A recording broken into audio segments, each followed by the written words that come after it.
Welcome to Study Session 10, Arms Race and Arms Control. Introduction. This study session will begin with a brief overview of what led to arms race. However, modeling tradition of some scholarly analysis of arms race will be examined, beginning with Lewis Fry Richardson. Students are also to know the role of military spending in macroeconomic models used for policy. Basically, the superpower rivalry within the context of arms race will be also examined. Other issues to be discussed include nuclear proliferation and strategic measures of controlling them. Learning outcomes. When you have studied this study session, you should be able to 1. Identify the causes of international conflict. 2. Discuss the meaning of arms race. 3. Examine the US-Soviet Union rivalry within the context of arms race. 4. Distinguish between arms control and disarmament. 5. Discuss the problematic future of arms control and disarmament. Action-reaction hypothesis. The first question that comes into our mind as a student of international relations is, why do countries arm? One straightforward explanation, sometimes called the action-reaction hypothesis, is that states acquire arms in response to the arms acquisition of other adversaries. In the same vein, an arms race is not easy to define. Certainly not every arms increase in every dyad of nations constitutes an arms race. There must be some sort of reaction process involving two states that are capable of harming each other. Lewis F. Richardson, the most influential theorist on the arms acquisition process, pointed to the very strong motive of fear, which moves each group to increase its armaments because of the existence of those of the opposing group. When both sides are ensnared in this action-reaction process, we have the making of an arms race. In the early Cold War years, it seemed to many Americans that the action-reaction phenomenon was all one way. The United States was reacting to Soviet militarization and other forms of aggressive behavior.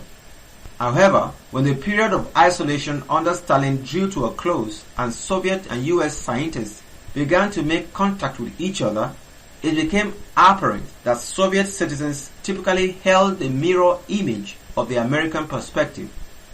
They saw the Soviet Union as simply reacting to American threats. From this exchange, people developed a more general understanding that in some real sense, each side was reacting to the other, and that it was extraordinarily difficult to sort out particular causes, especially once the action-reaction process was underway. Richardson reaction processes. Before we examine arms race in relation to superpower rivalry, it is very important to briefly analyze Richardson reaction processes. Richardson sought to analyze the armament acquisition policies of two rival parties within the framework of a mutual stimulus response or action-reaction model. What Richardson put forth was a purely theoretical model of the way two rival states interact in the military expenditure dimensions. Country A is stimulated by B's arms accumulation, and what A does by way of reaction serves as a further stimulus to B. But each country is constrained by its own total amount of arms and the effects of an increase of armaments on its own economy. Like all purely theoretical models, it is a highly simplified one in which the only two variables are the unique geostrategic requirements of each party, the military preparedness or vulnerability of allied countries, and whether the rivals are pursuing initiative, aggressive, or reactive defensive policies. According to Richardson, the interactive process can either be stable or unstable. Essentially, what Richardson model tells us is that if two rivals are engaged in an unbridled and constantly escalating arms race, then they are interacting in this one dimension in a tension-increasing manner, and this may indicate that they will end up at war sooner or later unless they alter their course of action. The only flaw in this equation models is that it cannot enable us to predict when the tensions become so great that a breaking point is reached. Even the data from the period prior to World War I do not prove that the arms race caused the war, but only that it was one of the several contributing factors. More importantly, no simplified mathematical model can take into account the great variety of factors that affect the course of international relations and modify action-reaction process, perhaps leading one party to change more rapidly than the other, or one to misinterpret what the other is doing and to react in a manner not in accordance with the model. Nuclear arms race between the United States and the Soviet Union in historical perspective. Let us now examine the evolution of the nuclear arms race between the United States and the Soviet Union during the Cold War, an attempt to understand how the world entered, endured, and survived the era of superpower nuclear confrontation form the basis of our analysis. The following periods are very crucial to our understanding. Period of U.S. nuclear monopoly, 1945 to 1950. After World War II, the United States and to a lesser degree the Soviet Union both disarmed from the high levels achieved during the war. The atomic bomb was a central element in America's policy of deterrence. Although the Soviet Union retained large land forces which could have threatened Western Europe, for all practical purposes the Soviets had no atomic weapons. Period of U.S. nuclear dominance, 1951 to 1957. As a culmination of a series of threatening incidents in the emerging Cold War, the communist takeover of Czechoslovakia and the Berlin blockade in 1948, a communist victory in China, and the Soviet atomic bomb explosion in 1949, the Korean War, which began in 1950, initiated a great American program of rearmament, during which annual U.S. defense expenditures nearly tripled. U.S. Secretary of State John Foster Dulles declared that the United States would respond to any further communist attack on free world nations in a manner and at a place of our own choosing. In other words, in the face of any such proxy war, the United States would feel free to strike not at the small communist ally, but directly at the Soviet Union in massive retaliation with nuclear weapons.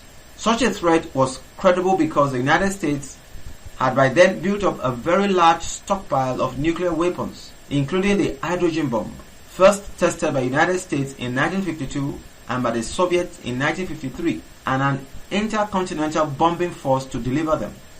The ability to inflict damage was so greatly imbalanced in favor of the United States, which also maintained bases in Europe and Asia quite near the USSR, that we can speak of an era as the period of American strategic dominance. Period of U.S. preponderance, 1958 to 1966. American dominance over the Soviet Union faded from 1958 to 1966. A better term to describe American superiority is simply preponderance. Still, it was a period when the United States could at least consider the option of attacking the Soviet Union with nuclear weapons in response to a proxy war started by a Soviet ally. The United States still had something of a first strike capability in that it could hit the Soviet Union first and limit the Soviets' ability to retaliate to acceptable levels. In 1957, the USSR became the first country to put a satellite into orbit around the Earth, indicating that the USSR had perfected very large rockets that could also be used as intercontinental ballistic missiles, ICBMs, the delivery vehicles for nuclear and thermonuclear bombs. Behind in this technology, the United States feared that the Soviets might achieve a first strike capability, that they could build enough ICBMs to attack and destroy the bombers on which the United States relied for its deterrent. This led to a new crash program of development and deployment of American land and sea-based ICBMs. American preponderance was maintained, although the Soviet Union was increasingly developing a capability to do much damage to the United States in retaliation, if not in a first strike. Partly to remedy this imbalance, in 1962 the Soviets put a variety of nuclear-armed missiles and bombers into Cuba, precipitating the Cuban Missile Crisis of October 1962. During the 13-day crisis, President Kennedy made it clear that the United States was prepared to launch a nuclear first strike against the forces in Cuba and perhaps against the Soviet Union if those missiles were not removed. Because the United States had an overall nuclear preponderance as well as local non-nuclear superiority in the Caribbean, an area of vital importance to the United States, the Soviet leaders believed the American counter-threat and withdrew their missile and aircraft. However, in reaction to this very public demonstration of their weakness, the Soviet leaders began a new program of strategic armament, revealed in steadily expanding stockpiles of nuclear warheads and rising levels of military expenditure after 1965, period of essential equivalence, 1987 to the end of the Cold War. From 1956 until 1975, the United States was deeply involved in another long, painful and costly land war in Asia, this time in Vietnam, during which American military expenditures climbed to new heights. By 1973, in reaction to the wars, American military expenditures dropped below the pre-Vietnam level and remained there until 1977, then resumed a slow climb.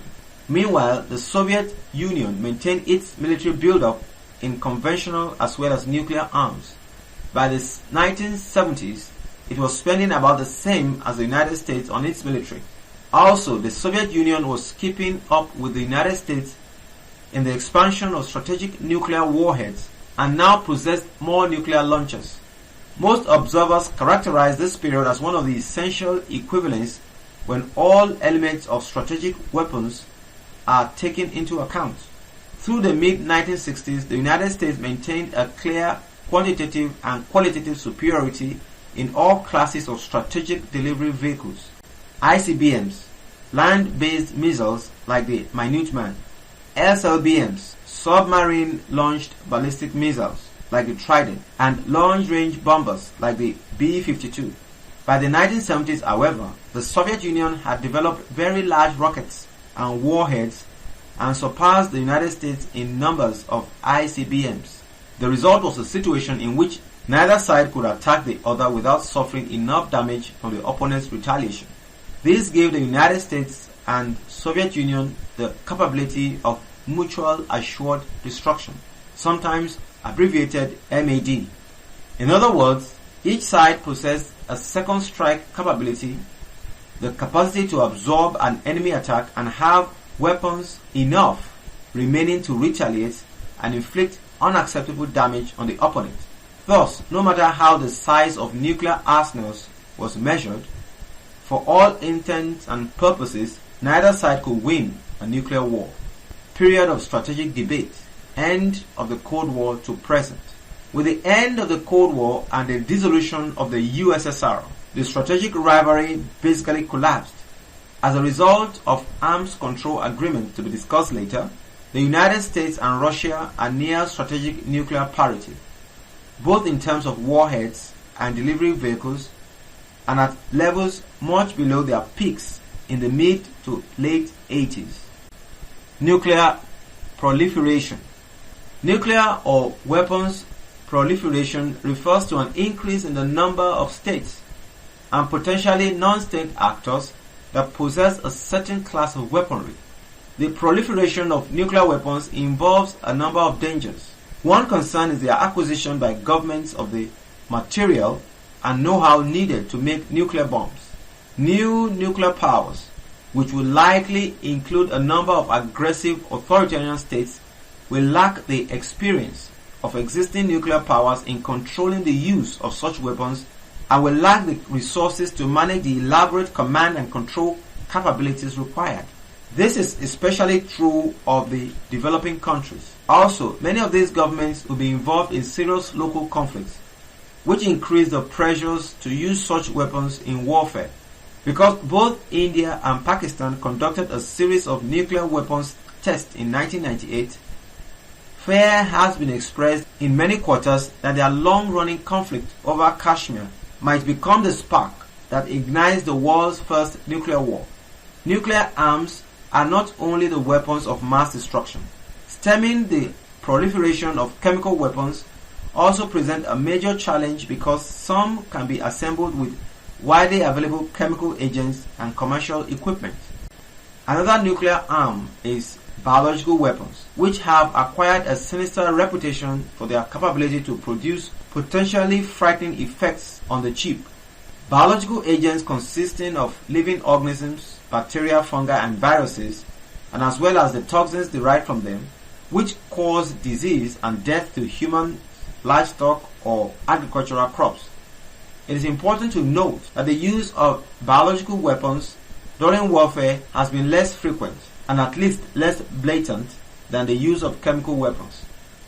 Although the early history of human welfare includes accounts of biological agents introduced into drinking water and food supplies. Arms control and disarmament. It is very important to emphasize that the terms arms control and disarmament are often used interchangeably, but they are not synonymous. Arms control refers to the agreements designed to regulate arms level, either by limiting their growth or by restricting how they may be used. This is a far common and less ambitious endeavor than disarmament, which aims to reduce or eliminate weapons. Similarly, it is necessary to differentiate between bilateral and multilateral agreements. Bilateral agreements involve only two countries, and they are often easier to negotiate and to enforce than the multilateral agreements, which are agreements among 3 or more countries. As a result, bilateral arms agreements tend to be more successful than multilateral agreements. The most revealing examples of the superpower agreements to control nuclear weapons. The Cold War between the Soviet Union and the United States never degenerated into a trial of military strength.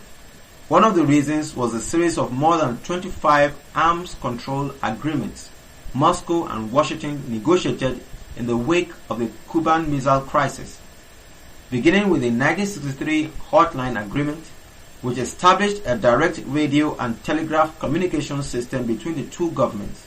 Soviet and American leaders reached a series of modest agreements aimed at stabilizing the military balance and reducing the risk of war.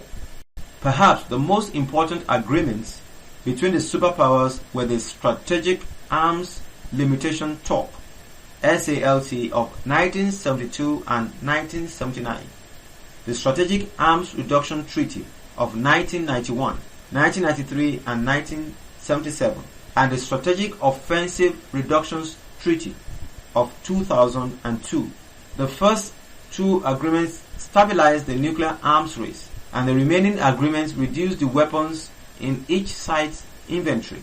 It is instructive to note that when the Cold War ended in 1991, the United States had more than 9,500 nuclear warheads and Russia had about 8,000.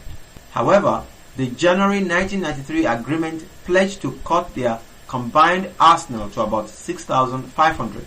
Even more dramatically, this agreement also limited the kinds of weapons each country could possess.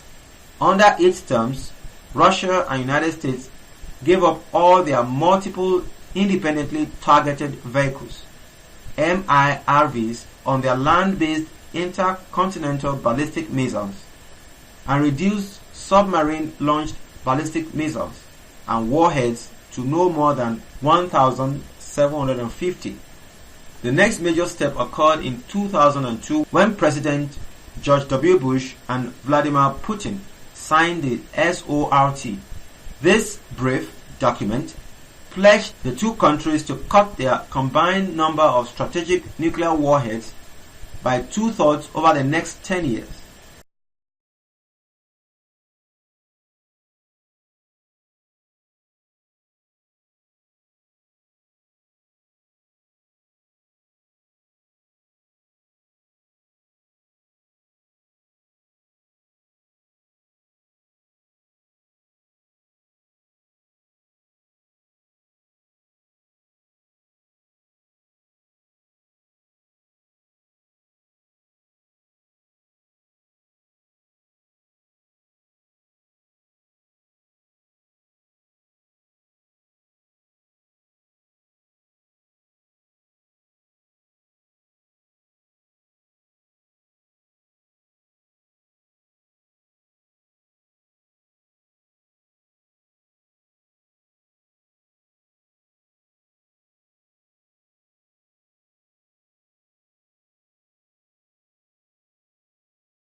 However, the agreement lost some of its authority in 2001 when the Bush administration refused to accept the enforcement measures.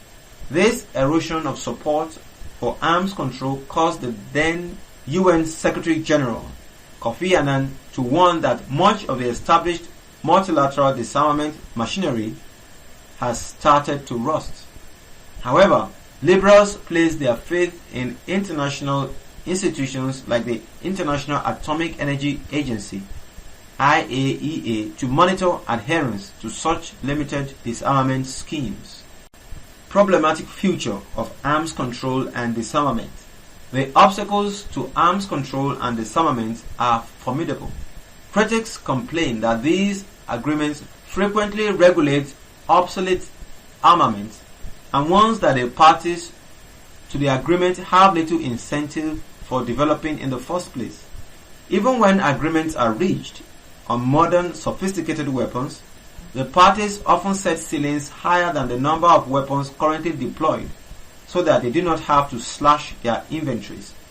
A second pitfall is the propensity of limits on one type of weapons system to prompt development in another system. An example can be seen in the 1972 SALT-1 agreement, which limited the number of intercontinental ballistic missiles possessed by the United States and Soviet Union. Although the number of missiles was restricted, no limits were placed on the number of nuclear warheads that could be placed on each missile. Consequently, both sides developed multiple independently targeted recently vehicles, MIRVs. In short, the quantitative freeze on launchers led to qualitative improvements in their warheads delivery systems. Also reducing faith in future meaningful arms control is the slow, weak and ineffective ability of the global community to ban some of the most dangerous and counterproductive weapons. Consider the case of anti-personnel landmines, APLs, which cannot discriminate between soldiers and civilians. More than 100 to 300 million landmines are believed to be scattered on the territories of more than 70 countries, with another 100 million in stockpiles. It is estimated that about one mine exists for every 50 people in the world, and that each year they kill or maim more than 26,000 people, almost all of them civilians. Thus, the challenge of enforcing the ban, now signed by 152 states, and the task of removing APLs remains staggering. The final problem facing those advocating arms control and disarmament is continuous innovation. By the time limits are negotiated on one type of weapon, a new generation of weapons has emerged. As a matter of fact, modern technology is creating an ever-widening range of novel weapons, increasingly smaller, deadlier, and easy to conceal. Study session summary. In this study session, we learned that an arms race is a reciprocal process in which two or more states build up military capabilities in response to each other. Because each wants to act prudently against a threat, the attempt to reciprocate leads to a runaway production of weapons by both sides.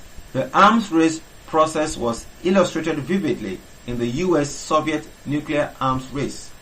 However, arms control and general disarmament schemes have been the hope of many liberals over the years. The logic of the approach to security is straightforward.